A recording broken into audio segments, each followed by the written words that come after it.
Your opinion is wrong. That's probably what you're gonna be saying at the end of this video. Because we're gonna be talking about something that's kind of controversial. We're gonna be talking about something that really just cuts at the core for so many MMO players. That is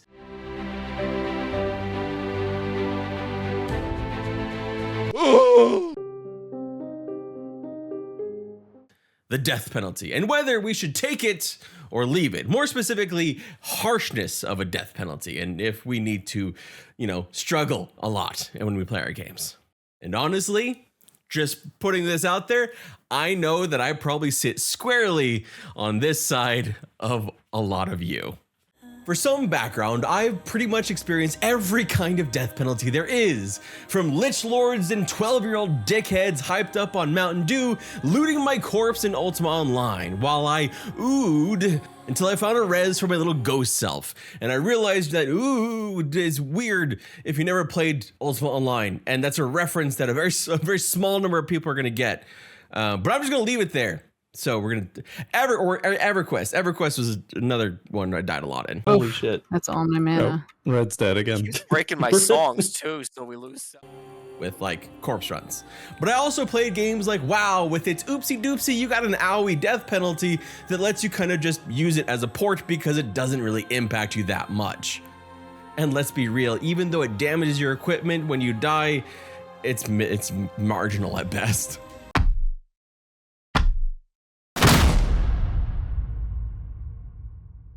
You might want to try it at some point, but something's attacking me. You're attacking me. You're both attacking me. No, okay.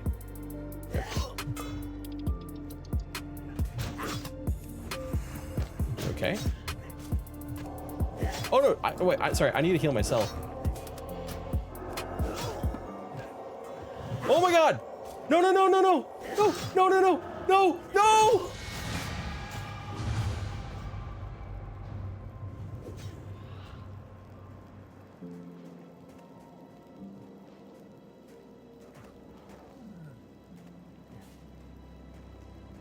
I was going to heal them. I was going to heal them. And then somehow there was 3. Oh shit, I only got to level 7. What I have come to learn with these death penalties is that while they are a core mechanic, I sometimes think their purpose is a bit misunderstood, at least the entirety of the purpose. Proponents of harsh death penalties will often point to a few key elements for their need to be harsh. A risk versus reward mentality that makes the world feel scarier because that's an actual cost to making mistakes. They'll also tie this to when MMOs were quote unquote done right. Basically when MMOs made them feel good, myself included. Essentially, there is this key line in the sand between pre-World of Warcraft and post-World of Warcraft due to, well, World of Warcraft's rather lax death penalties. Not entirely true given that there were already wide ranges of harshness to penalties before WoW, like Star Wars Galaxy being a prime example of a very lax death penalty, and even EverQuest, which eased up on their own death penalties long before World of Warcraft came about. But it is true enough that it works still as a dividing line.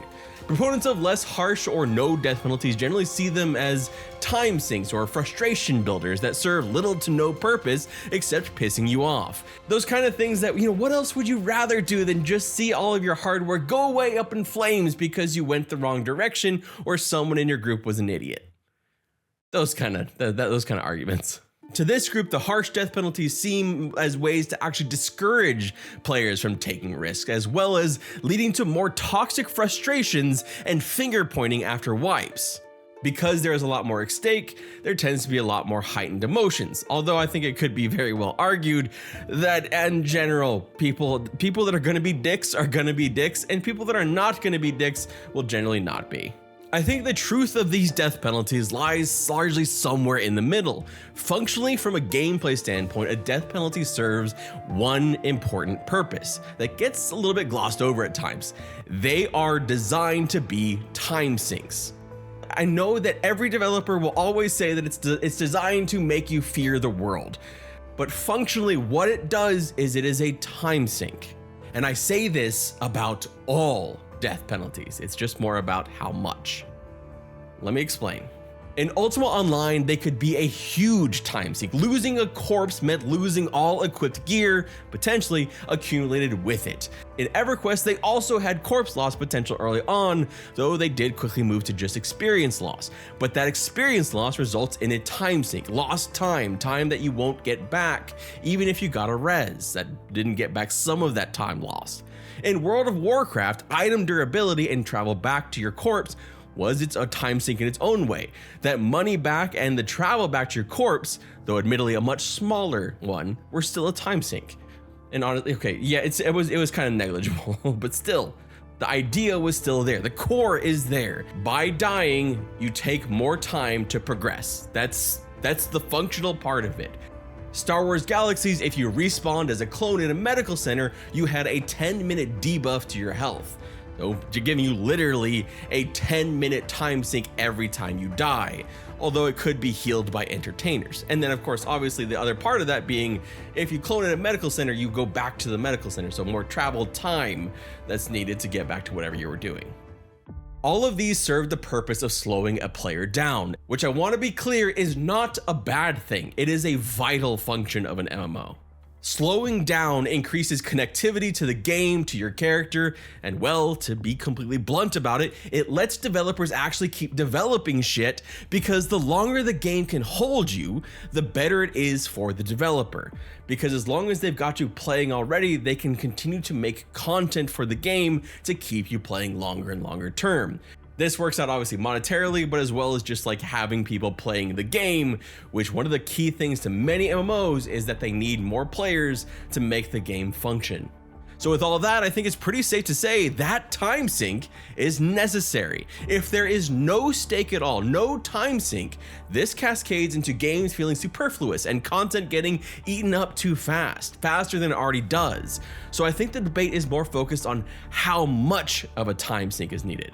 A few seconds, a few minutes, or potentially hours, or in the instance with permadeath, days, weeks, or even months. So it's time to upset you all, because, well, my controversial opinion is that the harshness of death penalties is overblown as being important to making a game feel real, and that there are much better ways to go about it than just punishing players. Move this man! To me, the harshest death penalties do one thing. They just add a lot of frustration. And I say that not as someone who's become jaded with the industry. I say that because I thought the same thing when I was a 12-year-old playing MMOs, when I was losing my shit to player killers in Ultima Online, when I was losing hours and hours of gameplay because I was losing experience or getting into a death cycle of trying to get my corpse in EverQuest. This is not something that's come up like brand new for me. This is something that I've always kind of felt in the MMO genre. I'm not the type of person to sit here and say I'm better at games because when I was a kid, we had to walk uphill both ways to get to level 50. Sometimes mechanics from the past should stay in the past. But don't take this as me saying that we should abolish death penalties completely. It's quite the opposite, actually. I think that we need to have a little bit more balance than we have. A little bit more balance on what exactly constitutes a meaningful death penalty without being a pain in the ass. But I think before we can even have that conversation, we have to tackle another meta point about why I think these death penalty conversations continue to crop up, especially with classically inspired MMOs like your Pantheons, your Monsters and Memories, your Aporia, basically any game that's looking backward towards that kind of golden age of MMOs and saying we want to replicate that because we've gone so far away from it. And the so far away is why I think people get scared. The reason I think that classic MMO fanbase hangs on to these death penalties so much is 1 part nostalgia and probably about 20 parts fear of a slippery slope. EverQuest 1 to World of Warcraft was a gigantic leap from a sense of danger and tangibility to the world. But it wasn't just that they made death less punishing that changed the genre. It wasn't this one thing. It was about 1,000 other changes too. The irony, of course, being that games before WoW, like Star Wars Galaxy, arguably had even more forgiving death penalties than WoW. But that one thing being part of the thing that was taken away when World of Warcraft came out, it makes it seem like anything else, it's just going to lead into the next thing that makes it become World of Warcraft. Take away the very essence of what a classic MMO is. If you don't have every single ingredient, then it can't work, essentially. That's where I think so much of this fear and trepidation comes in. Not necessarily that so many people want to have that long death penalty, the replacing amount of time that you have by going and doing corpse runs or things like that. It's not to say that there aren't people that do, there certainly are. You watching this may be that person, but I think there is a very large portion of people that just fear what happens after you make that change. If you don't replicate things exactly as they were, will it just become WoW? And I think part of that's not just the fact that how WoW launched, but what has happened since. How games like EverQuest itself became much easier over time. Or easier is kind of a weird way to put it, but less punishing over time. You no longer had to go get your corpse. You could summon your corpse. You could have reses that were 96% of your experience res. You had a weekly res that you got that was 100% res. In World of Warcraft, things continued to get easier and easier and easier. Enemies that used to be hard in classic WoW became much easier later on. They became boring later on. They got so easy. So that fear of one step in that direction will make all of these dominoes fall down, I think is why so many of us, myself included, cling to so many things specifically because we use them as hallmarks. And the death penalty is no different because it probably had as much of an impact on you as anything else when you're growing up. I think we just like to gloss over how many times we rage quit games when we died several times in a row and lost hours of gameplay. The other part of it is that death penalties do not impact players equally. If you are a grindy good player, if you're really you have a set group, if you know what the hell you're doing and you're going through the game and just kind of kicking ass, death penalty might feel not enough because you just breeze through the game. But there's other people that don't have that set group. There's other people that are gonna die a shit ton more. There's other people that may lose 2, 3, 4 hours worth of their content, their struggle, their attempts to progress when they die. But for someone who's more streamlined, who's doing it in fantastic groups all the time, it may only be 20 minutes. So this idea of a death penalty that has a set amount is always going to impact players differently. Same thing with players that have when in Ultima Online, when you lose gear, those kind of things. Or if you were in groups and you had friends that could res you, or if you were a PK and you could get gear easier, if gear flowed easier for you, all that kind of stuff. It is not a simple formula that works for everyone. And some people are going to be hurt more than others. And that's, I think, why the harshness of death penalties is over relied upon for creating this sense of immersion, when I think that there are better ways to do that. There are other ways to make the world still feel scary that don't have to involve cutting progress. Or more specifically, hang your hat on having a hardcore, harsh death penalty that cuts potentially hours of progress from your most casual players. 3 decades into MMOs, we should have better solutions to immersion and stakes than 5% experience loss and a corpse run. Why do I feel higher stakes in Elden Ring than EverQuest? Why do I feel greater tension and immersion in an indie horror game than Ultima? Why do I feel more invested in my character in Baldur's Gate 3 than Pantheon? Obviously, I'm being a bit facetious here, but the point being, harsh death penalties feel like an undue step back to solve a problem that may in fact exacerbate by pushing players away rather than connecting players. So for me, death penalties, specifically harsh death penalties, are a leave it. I don't think that it's necessary to make a game feel real or scary.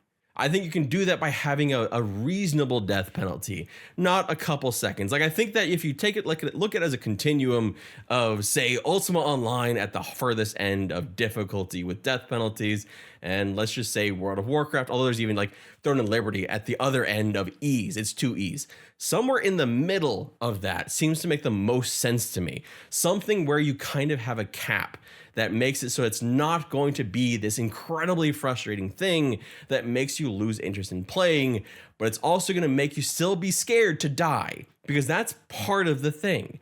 You do need to have some fear of dying in the game, but that fear can come in ways that doesn't mean I just lost 4 hours. This is one area where I'd really love to see devs be a bit more inventive and innovative with death penalties, as well as finding other ways to make the world feel immersive, scary, and kind of in a little bit more urgency, while also allowing for more casual and more being and existing in a world. But that's just my opinion, and luckily I am not a game dev, so you don't have to play any game that I would make. So let me know down in the comment section how wrong I am. Thank you so much for watching. My name is Redford Flynn, and I hope you have an absolutely wonderful, wonderful time, whatever games you're playing. Thank you so much.